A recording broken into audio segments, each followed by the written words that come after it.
कभी सोचा है कि खाने का एक निवाला शरीर के अंदर क्या कमाल की यात्रा करता है?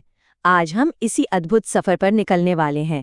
एक ऐसी प्रक्रिया जो हर पल हमारे अंदर बिना रुके चलती ही रहती है। ये एक ऐसा सवाल है जिस पर हम ज्यादातर ध्यान नहीं देते, है ना? लेकिन इसका जवाब किसी साइंस फिक्शन फिल्म से कम नहीं है। चलिए आज इस रहस्य से पर्दा उठाते हैं और समझते हैं कि ये पूरी कहानी आखिर है क्या। तो सबसे बुनियादी सवाल, आखिर पाचन की जरूरत ही क्यों है? देखिए, हमारे शरीर को हर काम के लिए ईंधन चाहिए, मतलब एनर्जी।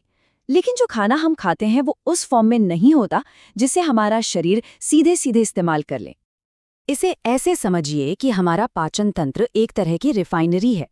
ये मुश्किल भोजन को, मान लीजिए रोटी के टुकड़े को, छोटे छोटे पोषक तत्वों में तोड़ता है। ये वो पोषक तत्व हैं जिन्हें हमारी कोशिकाएं एनर्जी के लिए इस्तेमाल कर सकती हैं। ठीक वैसे ही जैसे एक बड़ी लकड़ी सीधे आग नहीं पकड़ती, उसे छोटे टुकड़ों में बदलना पड़ता है। तो आसान भाषा में कहें तो पाचन एक ब्रेकडाउन प्रोसेस है। इसका बस एक ही मकसद है, भोजन में छिपी हुई एनर्जी को अनलॉक करना, ताकि हमारा शरीर चल सके, बढ़ सके और खुद को ठीक रख सके। तो चलिए इस सफर की शुरुआत करते हैं। और हमारी यात्रा का पहला स्टॉप है हमारा मुंह। जी हाँ, पाचन का सारा खेल यहीं से शुरू हो जाता है। यहाँ पे ना एक साथ दो तरह का काम होता है।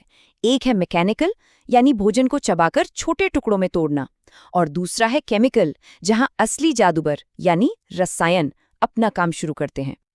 अब देखिए हमारे दांत भी क्या कमाल की टीम है।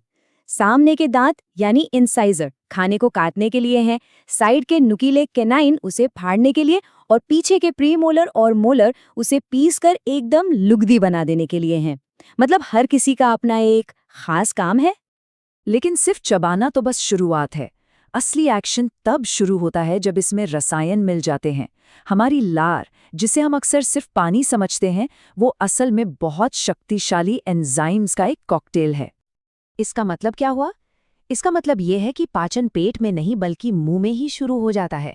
टाइलिन नाम का एंजाइम स्टार्च को यहीं तोड़ना शुरू कर देता है, और लाइसोजाइम खाने में आए कीटाणुओं से लड़ता है। ये हमारा पहला डिफेंस सिस्टम है।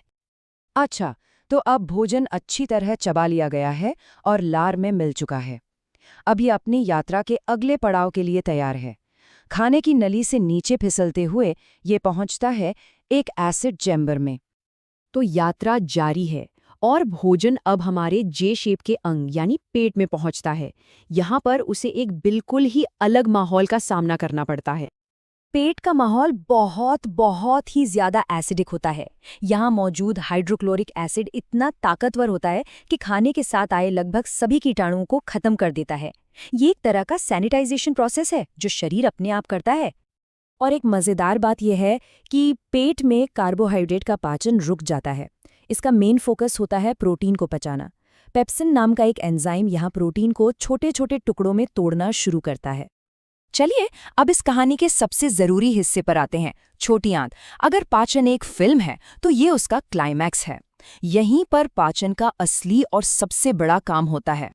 पेट से निकला हुआ आधा पचा भोजन, जो अब एक गाढ़े पेस्ट जैसा बन गया है, जिसे काइम कहते हैं, वो अब छोटी आंत की लंबी घुमावदार सुरंग में दाखिल होता है।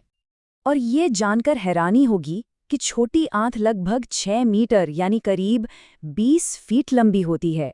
इतनी ज्यादा लंबाई का कारण ये है कि भोजन को पोषक तत्व सोखने के लिए ज्यादा से ज्यादा समय और जगह मिल सके।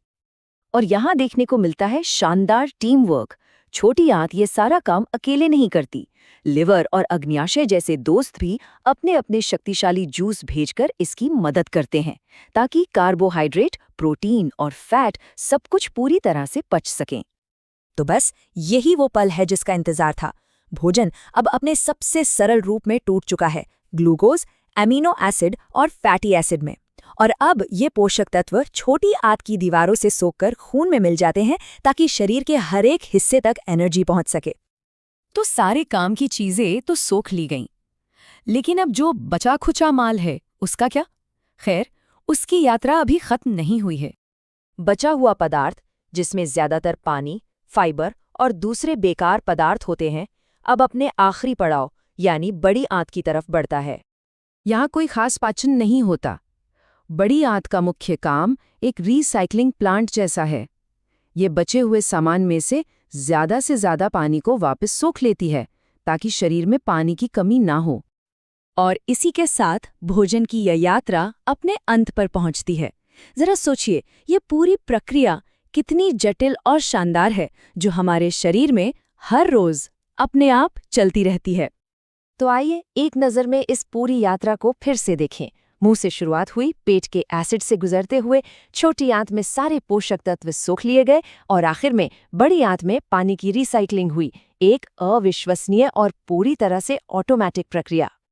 तो अगली बार जब खाने का कोई निवाला लें तो एक पल के लिए उस कमाल के सिस्टम के बारे में जरूर सोचिएगा, जो आपके अंदर चुपचाप बिना थके काम कर रहा है। सवाल बस ये है कि क्या हम इस अद्भुत मशीन का उतना ध्यान रख रहे हैं जितना ये हमारा रखती है।